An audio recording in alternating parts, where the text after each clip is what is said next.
is burning. Nobody wanna take the blame. But that's all right. Don't tell me You can cut how this to part live out. my life. Because I know. When you,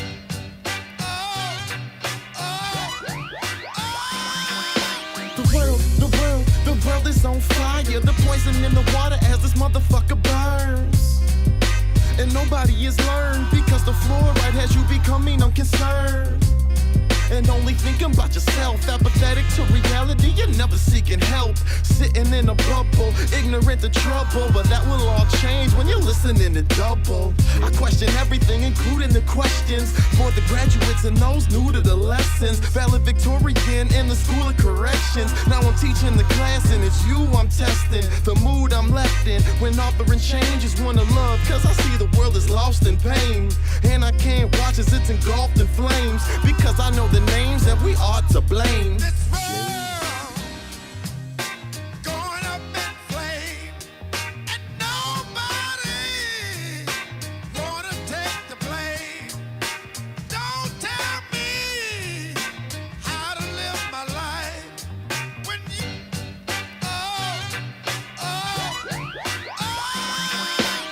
The fight, the blaze, every day I read, because knowledge is the water for the flames that I see. There's no other fireman the same as me, cause I know exactly how things came to be. I know the arsonist that made the spark to burn the world, making all the days get dark. I've investigated the crimes done to the people. With light I always find the sons of evil. The powers that be, the rich and elite, sustaining pressure that leaves us all twisted and weak. Overwhelmed, we get sick from the heat, but I won't let that stop me from ever hitting the streets, cause ignorance is an inferno. Once the embers ignite, at first they burn slow, but then it will quickly grow. That's why I am ready to go get the hose. Whoa. going up in flames, and nobody wanna take the blame. Don't tell me how to live my life. When you,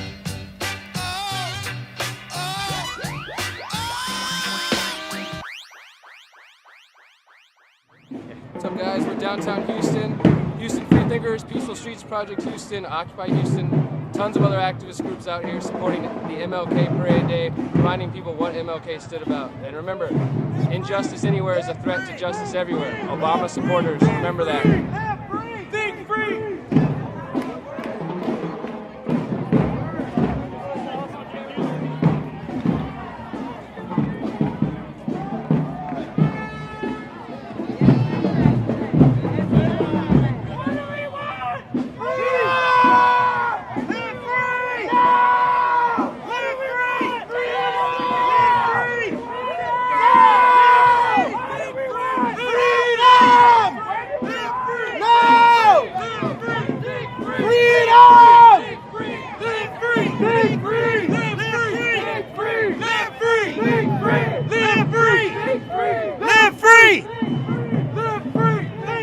What are you doing here, Taylor? Protesting police brutality, marching the MLK March, supporting freedom and civil rights. Nice. Jamin, what are you doing?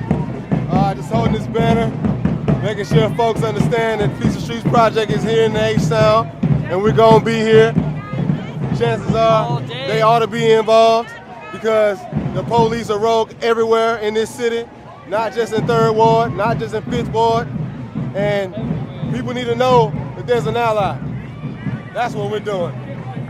What are you doing here? I was handing out flyers and cards, but it's my last one, so I'm looking for someone special to give it to. So we passed them all out. Success, right? Yes, we've had a lot of support so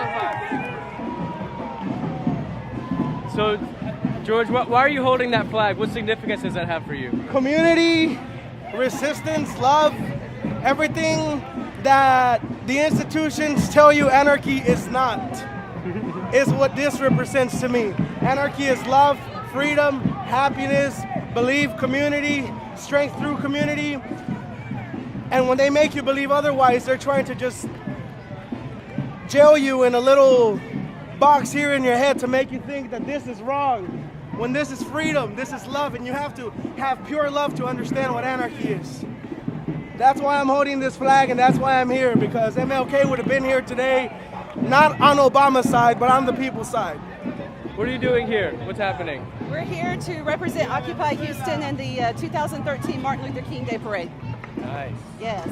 Are people A being lot of responsive? love, a lot of support, a lot of shouts, a lot of pictures are being taken today, so it's a good thing. We still have our support out here.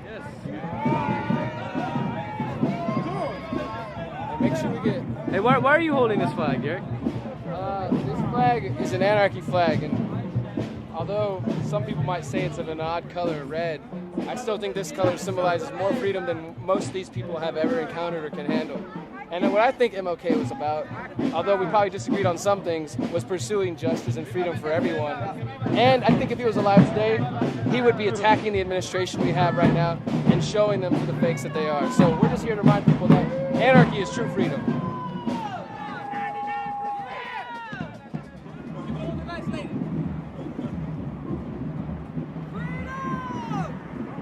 Check out the HoustonFreethinkers.com.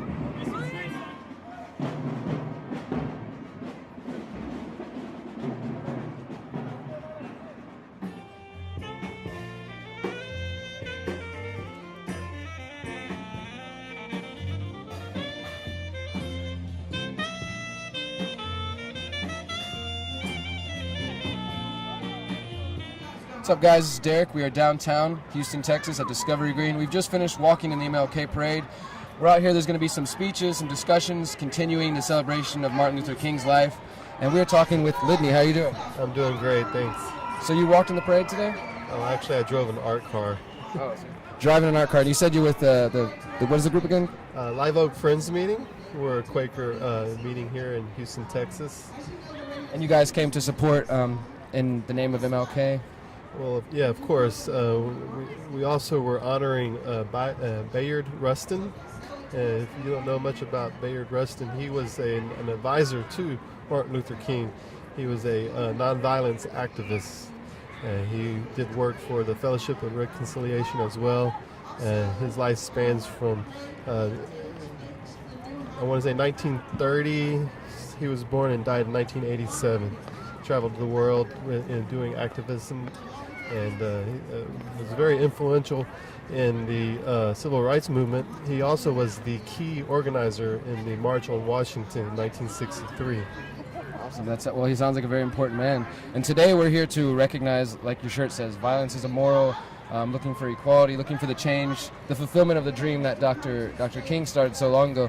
And some people today would say that the presidential inauguration happening with Barack Obama is the fulfillment of the dream. What are your thoughts on that?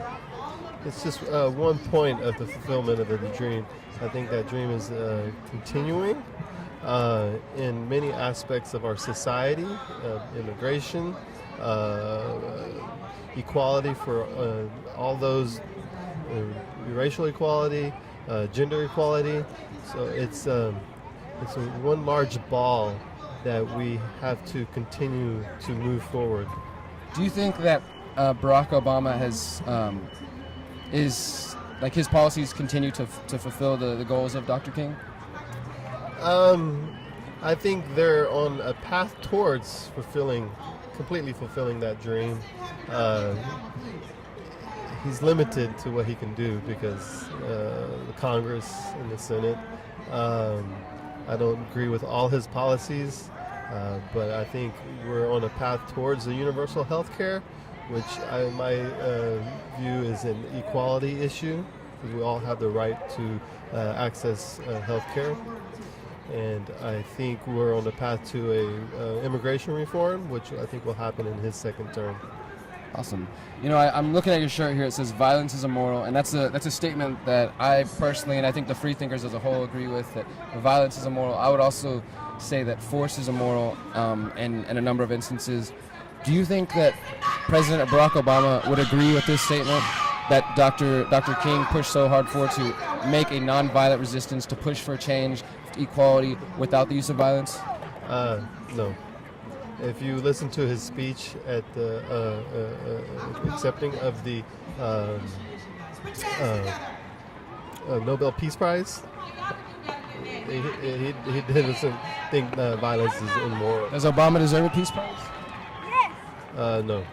I think his deathless and his drone attacks are against my fundamental beliefs. They're quite opposite of what Dr. King stood for. Would you say?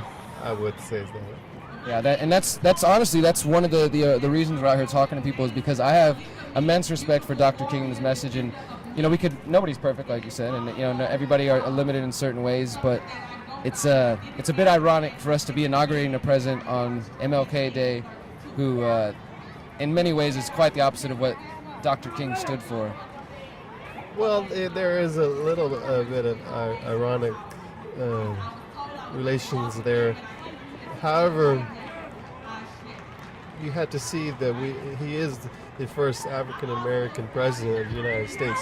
So, having met that or succeeded that, I don't know if you say goal, but that monumental aspect of the first African American president is key. It shows our country has moved forward. We are progressing, but we're not as far along as some people wish, and probably Martin Luther King probably wish. Hopefully we're still progressing. Do you think that in the eyes of some people, that massive achievement, being an African American, being the first African American to become president, do you think that accomplishment allows some people to justify the use of the violence? You mentioned the drones, you mentioned the presidential kill list. Do you think people are willing to look past those things because he is an African American? I think some people don't think about that. They don't want to think about that, and they just are happy that we have a president who is of African American descent. And those who are concerned about these issues don't look beyond that. I think his progressive base were very disappointed in his first term. However, they did support him in the second term because we didn't have a choice. Well, we do have other choices, but I think some of President Obama's policies are more encompassing of the American people. I appreciate that. One last question for you. What does freedom mean to you? Freedom means to me, a good question, that I can worship the way I want to worship, love the person who I want to love, and speak what I want to speak. Thank you so much, Lidney. You're welcome.